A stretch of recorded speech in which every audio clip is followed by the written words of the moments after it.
بسم اللہ الرحمن الرحیم۔ نبی کریم صلی اللہ علیہ وسلم نے ارشاد فرمایا، دین کلہ ادب، دین سارے کا سارا ادب ہی ادب ہے۔ ادب کا مطلب ہوتا ہے کسی کام کو کرنے کا صحیح طریقہ۔ تو دین نے ہمیں ہر کام کے آداب بتائے ہیں، نماز پڑھنے کے آداب، مسجد کے آداب، کھانا کھانے کے آداب، سونے کے آداب، صبح و شام کے آداب، بڑوں کے آداب۔ تو ہمیں ادب سیکھنا چاہیے اور اپنے اولاد کو بھی ادب سکھانا چاہیے۔ ادب کی بڑی اہمیت ہوتی ہے، اور جو مؤدبانہ انداز اور رویے ہوتے ہیں ان کے ہماری زندگی میں بڑے اچھے اثرات پڑتے ہیں، اور جو بے ادبی کے رویے ہیں اور انداز ہیں تو ان کے بڑے منفی اثرات پڑتے ہیں۔ تو شریعت نے ہر چیز کا ادب سکھایا ہے، مجلس کا ادب، گفتگو کے آداب سکھائے ہیں، اور اس لیے کہا بھی جاتا ہے کہ بادب بانصیب، بے ادب بے نصیب۔ جو بندہ بادب ہوتا ہے اس کا مقدر اللہ تعالیٰ اچھا فرما دیتے ہیں، اور جو بے ادب ہوتا ہے اس کا مقدر اور نصیب اچھا نہیں ہوتا بلکہ وہ بے نصیب ہوتا ہے۔ اور ایسے بے ادب شخص سے ہر آدمی دوری اختیار کرتا ہے، اور باادب شخص ہر شخص کو اچھا لگتا ہے اور لوگ اس سے قریب ہونے کی کوشش کرتے ہیں۔ تو قرآن کریم میں اللہ تعالیٰ نے مختلف آیات میں آداب سکھائے ہیں مختلف چیزوں کے۔ تو آج ہم سورہ حجرات کی پہلی آیت دیکھتے ہیں۔ اس میں اللہ تعالیٰ نے ارشاد فرمایا، یا ایھا الذین آمنوا لا تقدموا بین یدی اللہ ورسولہ واتقوا اللہ ان اللہ سمیع علیم۔ اے ایمان والو، تم اللہ اور اس کے رسول سے آگے نہ بڑھا کرو، اور اللہ سے ڈرو، بے شک اللہ تعالیٰ سننے والے ہیں، جاننے والے ہیں۔ تو اللہ تعالیٰ نے اللہ اور اللہ کے رسول سے آگے بڑھنے سے منع فرمایا۔ آگے بڑھنے کے دو مطلب ہیں۔ ایک مطلب تو یہ ہے کہ جب اللہ کے رسول زندگی میں دنیا میں تھے، حیات تھے، دنیا سے پردہ نہیں فرما گئے تھے، تو اس وقت ان سے آگے نہ بڑھیں، ان سے پیچھے چلیں۔ ایک تو یہ مطلب تھا۔ تو اور صحابہ کرام ایسے ہی کرتے تھے۔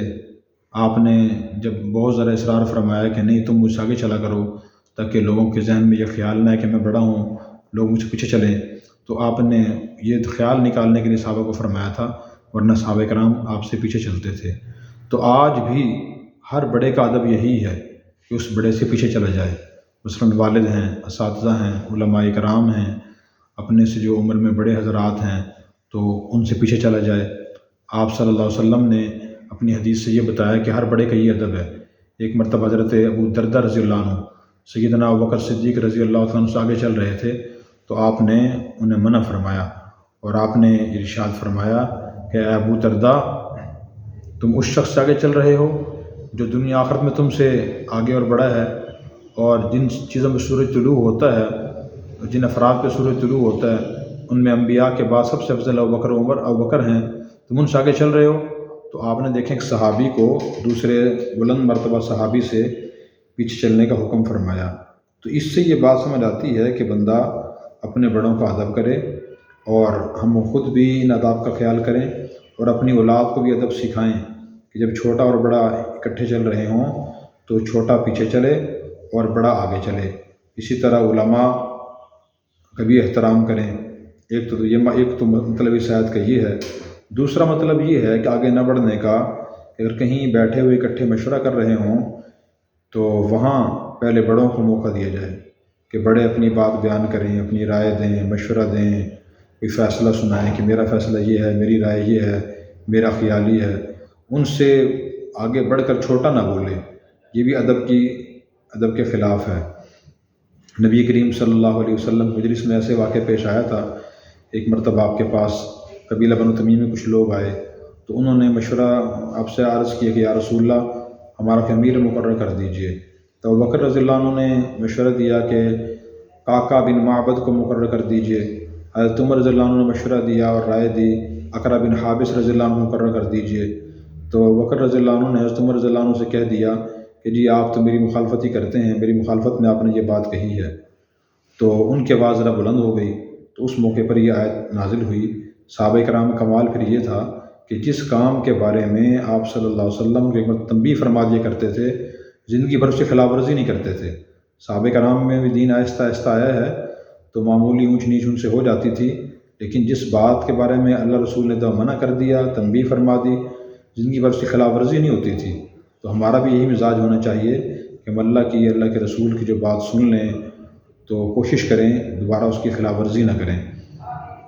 تو ایک تو آگے بڑھنے کا مطلب آگے نہ چلنا ہے، دوسرا مطلب یہ ہے کہ ان کی رائے اور ان کے فیصلوں سے، اللہ رسول کے فیصلوں سے، ان کی آراء سے ہم آگے نہ بڑھیں، بلکہ خود کو پیچھے رکھیں، ان کو آگے رکھیں اور یہ دیکھیں کہ اللہ نے اس بارے میں کیا فرمایا، رسول نے کیا فرمایا ہے، یہ پیچھے چلنا ہے۔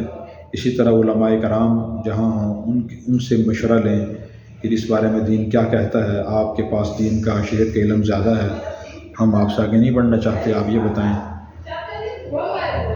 اسی طرح دوسرا ادب یہ سکھایا، لا ترفعوا اصواتکم فوق صوت النبی، اے لوگو مسلمانوں تم نبی کی آواز سے اپنی آواز بلند نہ کیا کرو۔ شروع میں صحابہ کرام کو معلوم نہیں تھا، جیسے آپس میں بات کرتے تھے تو حضور سے بھی اس طرح بات کر لیا کرتے تھے، لیکن جب یہ آیت نازل ہوئی تو اس کے بعد سب دھیمی آواز سے آپ سے بات کرتے تھے۔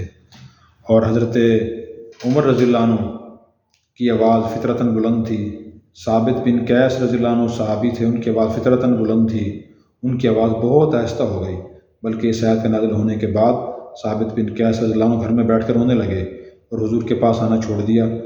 تو حضور نے ان کے بارے میں پوچھا کہ ثابت بن قیس کہاں ہیں؟ تو کسی نے تلاش کیا اور کرتے کرتے دیکھ گھر میں بیٹھے رو رہے ہیں، تو وجہ پوچھی کہ آپ کیوں رو رہے ہیں؟ تو انہوں نے فرمایا کہ یہ آیت میرے بارے میں نازل ہوئی ہے، میں ہی اونچی آواز سے بولتا تھا۔ سبحان اللہ، کیا مزاج تھا ان صحابہ کرام کا کہ اپنی فکر تھی، اپنے بارے میں فکر مند ہوتے تھے کہ یہ آیت میرے بارے میں نازل ہوئی، میں اونچی آواز سے بولتا تھا، حالانکہ اللہ اور اللہ کے رسول نے نہیں فرمایا کہ یہ آیت تمہارے بارے میں نازل ہوئی ہے۔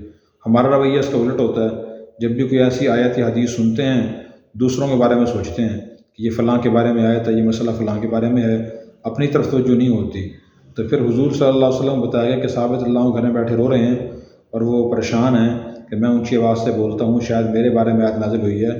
تو حضور نے فرمایا کہ نہیں نہیں نہیں، وہ جہنمی نہیں ہیں اور وہ ان کے بارے میں آیت نازل نہیں ہوئی، وہ تو اہل جنت میں سے ہیں، جنتی آدمی ہیں۔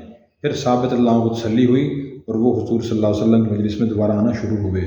تو بہت زیادہ بلند آواز سے بولنا، چیخ چلا کے بولنا، یہ بھی ہمارے معاشرے میں عام ہے اور بے ادبی ہے، حتیٰ کہ ماں باپ کے سامنے، اساتذہ کے سامنے اور علماء کے سامنے لوگ چیخ چلا کے بولتے ہیں، دین اس سے ہی منع کرتا ہے۔ قرآن کریم میں اللہ نے ارشاد فرمایا، وَغُضْ مِنْ صَوْتِكَ، اپنی آواز دھیمی رکھیے، إِنَّ أَنْكَرَ الْأَصْوَاتِ لَصَوْتُ الْحَمِيرِ، سب سے بری آواز گدھے کی آواز ہوتی ہے، گدھا بہت چیخ چیخ کے چلا کے آواز نکالتا ہے، تو بلا ضرورت بڑوں کے سامنے خاص طور پہ چیخ چلا کے بولنا یہ ادب کے خلاف ہے اور اس کے برے اور منفی اثرات پڑتے ہیں۔ تو اس لیے ہمیں خود بھی اور اپنے بچوں کو بھی اس طرف متوجہ کرنا چاہیے، اپنے چھوٹوں کو، جتنے بھی ماتحت ہیں، وہ شاگرد ہیں، وہ مریدین ہیں، یا اسی طرح اپنی اولاد ہے، ان کو درمیانی آواز سے بات کرنے کا طریقہ اور ادب سکھائیں۔ اللہ تعالی ہمیں عمل کرنے کی توفیق عطا فرمائے۔